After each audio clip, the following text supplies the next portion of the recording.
L'élection présidentielle de 2018 a eu pour vainqueur Paul Biya, candidat du Rassemblement démocratique du peuple camerounais, avec 71% de voix. Selon vous, ce succès est dû à la force de ce parti politique ou plutôt à la fraude électorale du système gouvernant? C'est le sujet de Master 1 proposé par le docteur Michel Oyan à ses étudiants.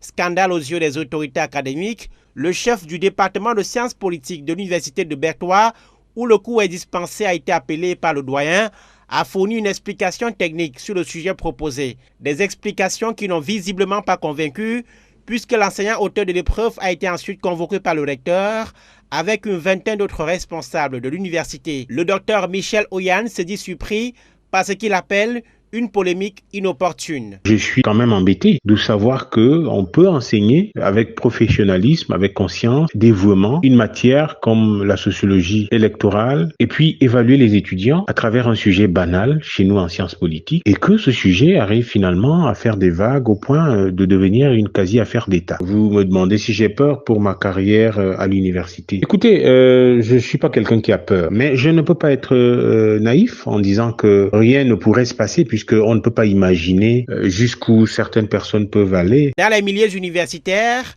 l'affaire Michel Oyan a soulevé la colère de plusieurs observateurs qui s'insurgent contre la volonté d'anéantir la pensée critique en milieu académique. Le syndicat national des enseignants du supérieur dénonce une tentative de suppression du débat scientifique dans les universités d'État. S'il n'y a pas de contradiction dans les universités, c'est que l'université devrait fermer ses portes. Un sujet comme celui-là est sujet polémique, davantage pour ceux qui sont bénéficiaires d'arrêtés et des décrets.